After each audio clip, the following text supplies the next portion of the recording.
America के राष्ट्रपति आमतौर पर जब किसी बड़ी जंग पर स्पीच देते हैं तो उनका अंदाज कुछ ऐसा होता है। We fight because we must fight.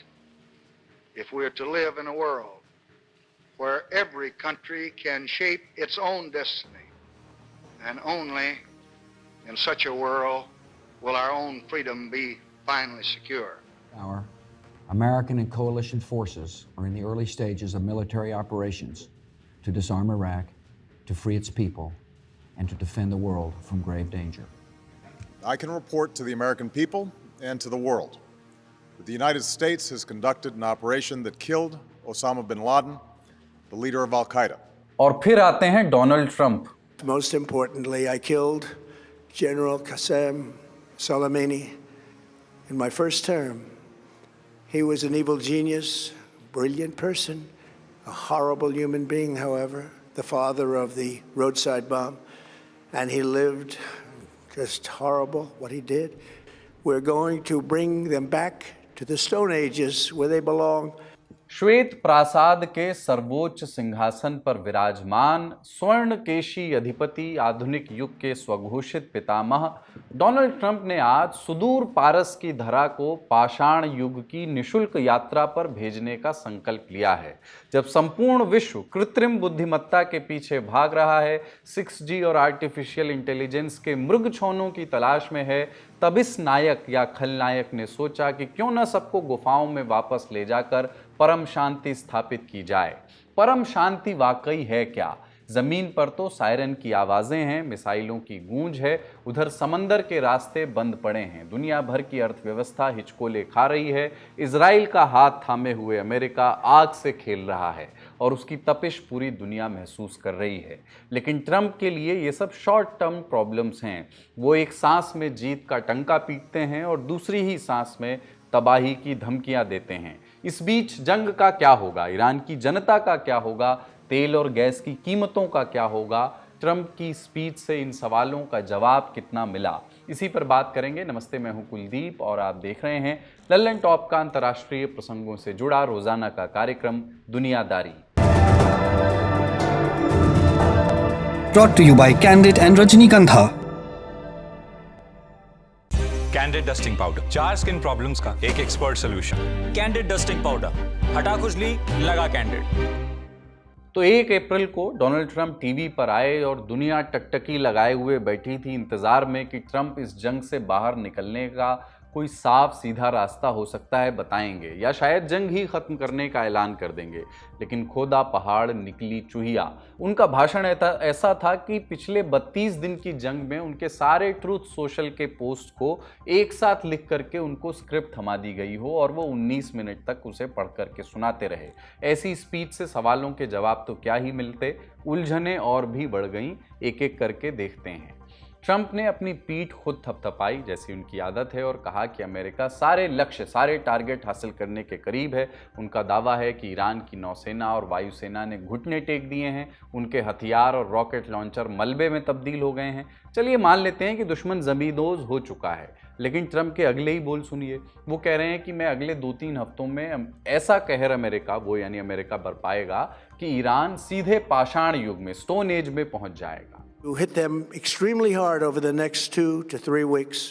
We're going to bring them back to the Stone Ages where they belong. In the meantime, अब मरा हुआ दुश्मन आखिर किसे डरा रहा है? ट्रंप का कहना है कि अगर डील नहीं हुई तो ईरान के पावर प्लांट्स पर अब वो हमला करेंगे। अगर जीत पक्की हो ही गई है तो ईरान की आम जनता की बुनियादी ज़रूरत, उनके बिजली घरों पर बम गिराने की धमकी क्यों दी जा रही है? एक तरफ ट्रंप कह रहे हैं कि बातचीत चल रही है, दूसरी तरफ तबाही की धमकियां देना भी जारी रखे हुए हैं। ईरान का कहना है कि अमेरिका से कोई सीधी बात नहीं हो रही। अमेरिकी खुफिया एजेंसियां भी मान रही हैं कि ईरान रत्ती भर भी झुकने को तैयार नहीं है। तो फिर ये धमकियां कैसी हैं? क्या ये खिसियानी बिल्ली खंभा नोचे वाली बात है? आराम से बोलिएगा इस बात को। ट्रंप का दूसरा दावा सत्ता पलटने को लेकर के था। बोले कि सत्ता बदलना तो कभी हमारा मकसद था ही नहीं। लेकिन उनका यह भी दावा है कि सत्ता तो अपने आप बदल गई।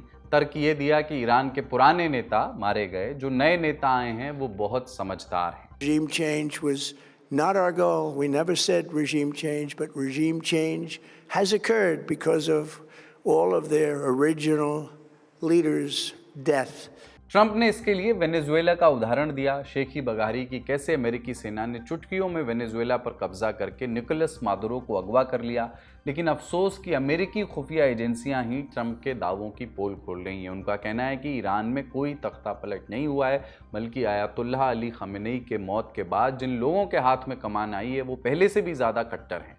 तो सवाल ये है कि अगर ईरान घुटने टेक चुका है और नए नेता जिन्हें ट्रंप समझदार बता रहे हैं और ट्रंप की भाषा वो समझ रहे हैं, तो स्पीच खत्म होते ही इजराइल पर नई मिसाइलें कैसे बरस गईं।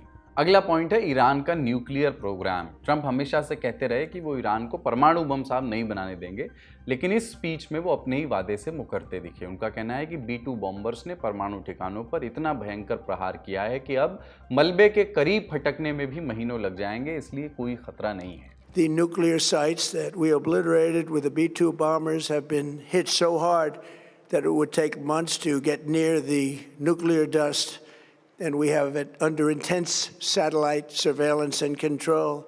If we see them make a move, even a move for it, we'll hit them with missiles very hard again. यानी एक बात साफ है कि यूरेनियम नष्ट नहीं हुआ। ये भी लगभग साफ है कि अमेरिका अब ईरान से यूरेनियम निकालने के लिए अपने कमांडो भेजने का जोखिम नहीं उठाएगा, वो सिर्फ सैटेलाइट से पहरेदारी की बात कर रहे हैं। सवाल यह है कि अगर यूरेनियम कहीं गहरे तहखानों में महफूज है और अगर ईरान बम बनाना ही चाहता है, तो जंग खत्म होने के बाद वो उसे दोबारा निकाल करके बम बनाने की कोशिशें क्यों नहीं करेगा। जून 2025 से पहले भी यूरेनियम वहीं था, 2 बार भयंकर जंग हो गई तब से, और यूरेनियम अब भी वहीं है। तो क्या अमेरिका ने इतनी बड़ी जंग सिर्फ यूरेनियम को मलबे के नीचे दबाने के लिए लड़ी थी? अगर परमाणु मलबा वहीं का वहीं छूटना था तो इस युद्ध का हासिल क्या है? इस प्रश्न का ट्रंप के पास कोई जवाब नहीं मिला। अब महंगाई की बात करते हैं। ईरान ने हॉर्मुज का रास्ता ब्लॉक कर दिया। नतीजा ये कि दुनिया भर में कच्चे तेल की कीमत $105 के पार अभी हो गई है। अमेरिका में भी पेट्रोल $4 प्रति गैलन से महंगा बिक रहा है। पूरी दुनिया परेशान है, लेकिन ट्रंप ने चालाकी से साहब अपना पल्ला झाड़ लिया। फरमाते हैं कि अमेरिका को उस रास्ते की कोई ज़रूरत नहीं है, जिन देशों को तेल चाहिए वो खुद जाकर के रास्ता खुलवा लें। ट्रंप ने एक और दावा किया कि जंग खत्म होते ही हॉर्मुज का रास्ता अपने आप खुल जाएगा। मतलब जिस अमेरिका ने दुनिया को भरोसे में लिए बिना ही जंग शुरू कर दी, वो अब दुनिया से कह रहा है कि अपना अपना देखो। बिल्ली के गले में घंटी कौन बांधेगा? क्या दुनिया की सबसे ताकतवर अमेरिकी नौसेना ईरान की मिसाइलों के डर से वहां जाने से कतरा रही है? ट्रंप शायद अर्थशास्त्र का ककहरा पहला पाठ भूल गए हैं या पढ़ा ही नहीं होगा। तेल की कीमतें दुनिया भर में एक साथ तय होती हैं। मिडिल ईस्ट में सप्लाई रुकेगी तो अमेरिका में भी तेल महंगा होगा। हॉर्मुज से सिर्फ तेल ही नहीं बल्कि खाद और फर्टिलाइजर्स भी आते हैं, उर्वरक आते हैं। रास्ता बंद रहा तो दुनिया भर में खाने पीने के सामान महंगे होंगे। लेकिन ट्रंप अमेरिका की जनता को मुंगेरी लाल के हसीन सपने दिखा रहे हैं, क्योंकि वहां उपचुनाव होने हैं। इस स्पीच का एक दूसरा पहलू भी है। 7 महीने के बाद अमेरिका में मिड टर्म इलेक्शंस हैं, मध्यावधि चुनाव। महंगाई और जंग की वजह से ट्रंप की कुर्सी कमजोर हो रही है। लोकप्रियता गिर करके 35% पे आ गई है। नए सर्वे बताते हैं कि करीब 67% अमेरिकियों को लगता है कि ट्रंप बिना किसी दिशा के हवा में तीर चला रहे हैं। 68% लोग वहां अमेरिकी सेना भेजने के सख्त खिलाफ हैं। इस आग पर पानी डालने के लिए ट्रंप ने एक अजीब दलील पेश की। अपनी 32 दिन की जंग को सही ठहराने के लिए उन्होंने पहले और दूसरे विश्व युद्ध का जिक्र छेड़ दिया। बोले कि वो युद्ध तो सालों साल चले थे, हमारी जंग तो भी 32 दिन पुरानी है। वो इसे बच्चों के भविष्य के लिए एक सच्चा निवेश बताने लगे हैं। हमने इस स्पीच को बेहतर समझने के लिए ट्रंप की 28 फरवरी वाली स्पीच निकाली। जब ईरान पर बमबारी शुरू हुई थी तब उनके सुर क्या थे और अब क्या हैं, इसका फर्क देखिए। पहला अंतर सत्ता को लेकर के है। 28 फरवरी को ट्रंप ने ईरान की जनता से अपील की थी कि बमबारी खत्म होते ही अपनी सरकार गिरा देना, और अब पलटी मारते हुए कह रहे हैं कि सत्ता बदलना तो हमारा टारगेट था ही नहीं। दूसरा फर्क यूरेनियम का है। फरवरी में कहा था कि ईरान का परमाणु प्रोग्राम जड़ से उखाड़ देंगे, अब कह रहे हैं कि यूरेनियम मलबे के नीचे दब गया और इससे कोई खतरा नहीं है। तीसरा अंतर ट्रेड और तेल का है। जंग के शुरुआती दिनों में वादा था कि जहाज़ों की पूरी हिफाजत होगी, अब हॉर्मुज का रास्ता खुलवाने का ठीक रहा, यूरोप और दुनिया के बाकी देशों पर उनके सिर पर फोड़ दिया है। लब्बो-लुआब ये है कि ट्रंप के इस भाषण में बाहर निकलने का कोई एग्जिट प्लान नहीं दिखा। अपने मुंह मियां मिट्ठू बनते हुए ताकत का बखान खूब हुआ। सवाल यह है कि अगर ईरान पूरी तरह घुटने नहीं टेकता तो अमेरिका का अगला कदम अब क्या होगा? एस्केलेशन लैडर चढ़ेगा क्या? ट्रंप कह रहे हैं कि डील नहीं हुई तो बिजली घरों को उड़ाएंगे। उन्होंने तेल के ठिकानों को अभी इसलिए बख्शा है ताकि डील हो सके। पर अगर बात नहीं बनी तो क्या होगा? इन सवालों के जवाब ट्रंप के पास नहीं है। कुछ और पॉइंट्स हैं जिनका इस स्पीच में जिक्र ही नहीं था। ट्रंप ने जंग खत्म करने का जो टाइम टेबल पेश किया है, क्या इजराइल की बेंजामिन नेतन्याहू सरकार उससे सहमत है, उससे इत्तेफाक रखती है? दोनों देशों की टाइमिंग मैच कर रही है क्या? हमने जानकारों से इन मसलों पर भी बात की। अमेरिका का अगला कदम क्या होगा ये तो मुश्किल है कहना, क्योंकि प्रेसिडेंट डोनाल्ड ट्रंप के पास दोनों तीनों ऑप्शंस है। फर्स्ट ऑप्शन जो हम देख रहे हैं एयर स्ट्राइक्स, दूसरा ऑप्शन ये है कि आप जो एक ग्राउंड इन्वेजन की बात हो रही है जो रिस्की बहुत है अमेरिका के पर्सपेक्टिव से, लेकिन अगर इफ पुश कम्स टू शव अगर ऐसा करना होगा तो ये ऑप्शन उनके पास जरूर है। और तीसरा है कि आप उनके साथ निगोशिएट करें, और वो कर रहे हैं। आई थिंक दोनों तीनों ट्रैक पे जो है चीजें हो रही हैं। हम देखा है कि ट्रूप्स वहां पे भेजे गए हैं, एयर स्ट्राइक्स जो है चल रही है, और साथ ही साथ नेगोशिएशन को लेके बात भी हो रही है। तो मुझे लगता है कि अमेरिका अगले 2 ढाई 3 हफ्ते में जिस यूरेनियम की बात अमेरिका करता रहा है वो वहां से लेने की कोशिश करेगा, या नेगोशिएट करेगा कि उस यूरेनियम को अमेरिका के हाथ कर दिया जाए ईरान द्वारा। I think that is the last step, ऐसा हमें लगता है यहाँ पे, कि उसके बाद शायद एक टुवर्ड्स द एंड ये युद्ध जा सकता है। जहां तक इसराइल का सवाल है कि इसराइल और अमेरिका इत्तेफाक रखता है या नहीं, ये अपने आप में देखने वाली बात होगी। अभी तक तो हमने जितने भी ऑफ द रिकॉर्ड या बिहाइंड द सीन्स कमेंट सुने, आई थिंक इसराइल का एक अलग मोटिव भी है, और उन्होंने इस युद्ध को अलग रूप से देखा है। तो आई थिंक उसमें हमें देखना होगा कि क्या इसराइल प्रेसिडेंट ट्रंप के साथ मिलकर इस युद्ध को खत्म करना चाहेगा, इस ऑपरेशन को, और अगर नहीं करता है तो ऐसे कौन से टारगेट्स है जो इसराइल हिट करना चाहता है, और शायद वो भी वजह हो सकती है इस युद्ध को डिले करने की। लेकिन ये बात सही है कि प्रेसिडेंट डोनाल्ड ट्रंप चाहते हैं कि इस युद्ध को जल्दी से खत्म किया जाए। अमेरिका में चुनाव का साल है, और जो उनकी रेटिंग्स है वो काफी कम हुई है। तो माना ऐसा जा रहा है कि प्रेसिडेंट डोनाल्ड ट्रंप जरूर चाहेंगे कि एक डील हो, एक ऑफ रैंप है। शायद अब जेडी वैंस नेगोशिएट कर रहे हैं, तो देखना होगा कि वो यूरेनियम को लेके आई थिंक अमेरिका क्या डिसाइड करता है, और फिर इसराइल को अपने साथ कैसे लेता है। ट्रंप की स्पीच में एक तरफ तो उनके तमाम दावे वादे और गीदड़ भभकियां थी, दूसरी ओर था डर। कहीं 2-3 हफ्ते में जंग खत्म होने की बात सिर्फ छलावा तो नहीं है। ट्रंप ने कहा कि अगले 2-3 हफ्ते में ईरान पर हमले तेज किए जाएंगे। ईरान से बातचीत चल रही है, लेकिन अगर उनके हुक्मरानों ने अमेरिका की शर्तें नहीं मानी तो जंग और भड़क सकती है। To hit them extremely hard over the next 2 to 3 weeks. We're going to bring them back to the Stone Ages where they belong. In the meantime, Trump ने यह भाषण जंग के 1 महीने पूरे होने पर दिया। उन्होंने कहा कि अब ईरान कोई बड़ा खतरा नहीं रहा। मिडिल ईस्ट में ईरान ही सबसे बड़ा दबंग था, लेकिन अब वो नहीं है। लेकिन इन बयानों से इतर अमेरिका की तैयारी कुछ और ही मैसेज दे रही है। अमेरिकी डिफेंस अधिकारियों के मुताबिक उनके करीब 3500 मरीन्स और नौसैनिक 28-29 अप्रैल को इस इलाके में पहुंच चुके हैं। अगले कुछ हफ्तों में इतने ही और आने वाले हैं। पेंटागन 10,000 एडिशनल सैनिकों को भेजने का भी सोच रहा है। इसके अलावा सैकड़ों स्पेशल ऑपरेशनल फोर्सेस पहले से ही क्षेत्र में, इस इलाके में तैनात हैं। अमेरिकी मैगजीन द अटलांटिक की माने तो मिलिट्री प्लानर्स अब ये सोच रहे हैं कि आने वाले मरीन सैनिकों को ईरान के खर्ग आइलैंड भेजा जा सकता है, और ये आइलैंड ईरान के खाड़ी तट पर है और स्ट्रेट ऑफ हॉर्मुज से 400 मील दूर है। खार्ग आइलैंड बेहद अहम है, आप जानते हैं। यहाँ से ईरान का करीब 90% तेल का एक्सपोर्ट होता है। पिछले 1 महीने पर इस पर अमेरिकी हमले भी हो चुके हैं। अगर अमेरिका इस आइलैंड पर कब्जा कर लेता है तो, और उसे कंट्रोल में रखता है, तो ईरान की कमाई का सबसे बड़ा जरिया, उसकी इकोनॉमी की लाइफलाइन कट सकती है। इससे ईरान के लिए अपनी सैन्य कार्रवाई को फंड करना मुश्किल हो जाएगा। लेकिन इसमें कई चुनौतियां भी हैं। अमेरिकी सेना को सीधे ज़मीन पर ईरान की सेना से टक्कर लेनी होगी, वो सेना जो ईरान का चप्पा चप्पा समझती है, ईरान की लोकेशन और ज्योग्राफी के हिसाब से फ़ायदा उठाने में भी वो माहिर है। तो क्या सच में ट्रंप की स्पीच और जंग खत्म होने की बात सिर्फ एक डिसेप्शन ही थी, एक धोखा ही था? एक्सपर्ट्स को सुनिए। जंग का उसूल हमेशा से रहा है कि आप युद्ध स्टार्ट तो कर सकते हैं, खत्म करना आपके हाथ में नहीं होता। आई थिंक इसमें ईरान का भी एक पर्सपेक्टिव है। ईरान भी चाहेगा कि जंग, और चाह रहा है कि इस जंग से जितना नुकसान हो सके हो, एक इकोनॉमिकली, ऑयल को लेके, जो मिडिल ईस्ट के जो गल्फ कंट्रीज है उनको लेके, और उसने दिखाया है कि it's a strong competitor in this war. तो मुझे ऐसा लगता है कि उनका ये स्पीच एक होम ऑडियंस के लिए था। जो अमेरिका में उनका सपोर्ट खत्म हो रहा है वॉर को लेके, 33% के आसपास केवल अब अमेरिकी समर्थन देते हैं इस चीज को। मुझे लगता है कि वो एक रिआइटेट कर रहे हैं। प्रेसिडेंट डोनाल्ड, कोई भी अमेरिकन प्रेसिडेंट जब नेशन को एड्रेस करते हैं तो बहुत ज्यादा लोग ट्यून इन करते हैं। जो सारे बड़े बड़े नेटवर्क्स होते हैं वो दिखाते हैं प्रेसिडेंट का स्पीच कि प्रेसिडेंट अमेरिकन से बात करना चाहते हैं, अमेरिकन सिटीजन से।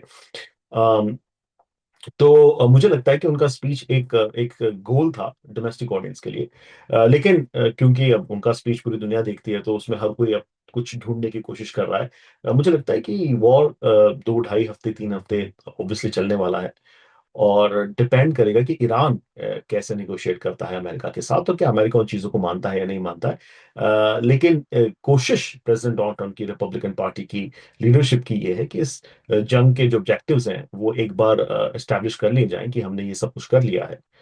यूरेनियम की बात जैसे कि मैं पहले भी गई, और उसके बाद आई थिंक अमेरिका यहाँ से इस जंग को प्रेसिडेंट डोनाल्ड ट्रंप खत्म करेंगे। आई थिंक आने वाले समय में प्रेसिडेंट डोनाल्ड ट्रंप हम देखेंगे कि ही विल ट्राई टू एक थोड़ा सा ये भी छोड़ देंगे, वो डरा के भी छोड़ेंगे ईरान को कि देखिए अभी तो हम जा रहे हैं, लेकिन अगर आपने फिर से इस तरह की कोई चीज करी तो हमारे B2 बॉम्बर्स तैयार है, हमारी मिलिट्री तैयार है। आई थिंक वो एक थ्रेट हमेशा ईरान के ऊपर वो छोड़ के जाएंगे। बड़ी खबर यहीं तक, अब बारी है सुर्खियों की।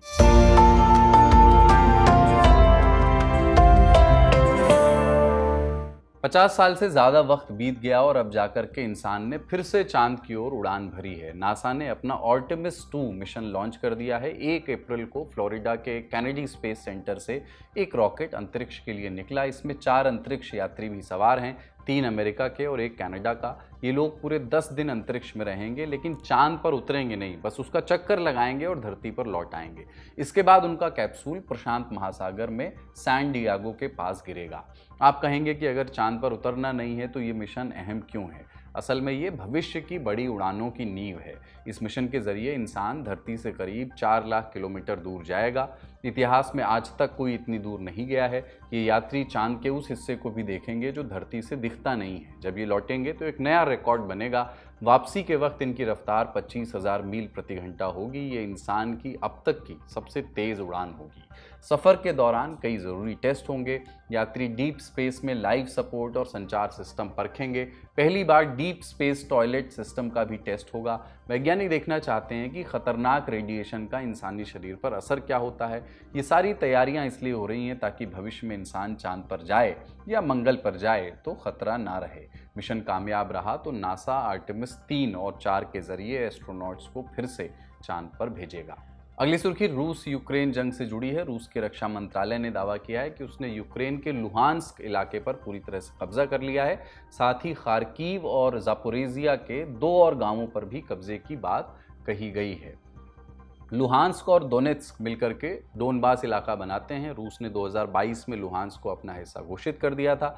99% हिस्से पर उसका कंट्रोल भी था। अब वो बचे हुए 1% पर भी कब्जे का दावा कर रहा है, लेकिन यूक्रेन ने रूस का दावा खारिज कर दिया है। यूक्रेन की सेना के प्रवक्ता विक्टर त्रेहुबोव ने कहा कि लुहांस्क के कुछ छोटे हिस्सों पर अब भी उनकी 3rd ब्रिगेड का कब्जा है। यूक्रेन का मानना है कि रूस जानबूझकर झूठी खबरें फैला रहा है और अमेरिका को ये भरोसा दिलाना चाहता है कि इस जंग में रूस की जीत अब तय हो चुकी है। क्रेमलिन के प्रवक्ता दिमित्री पेस्कोव का कहना है कि अगर यूक्रेन को जंग रोकनी है तो उसे डोनबास बहुत पहले ही खाली कर देना चाहिए था। उधर यूक्रेन के राष्ट्रपति वोलोदिमीर ज़ेलेंस्की ने बताया कि रूस ने अमेरिका को 2 महीने का अल्टीमेटम दिया है। रूस चाहता है कि यूक्रेन 2 महीने के अंदर डोनबास से सेना हटा ले। ऐसा ना होने पर वो शर्तें और सख्त कर देंगे।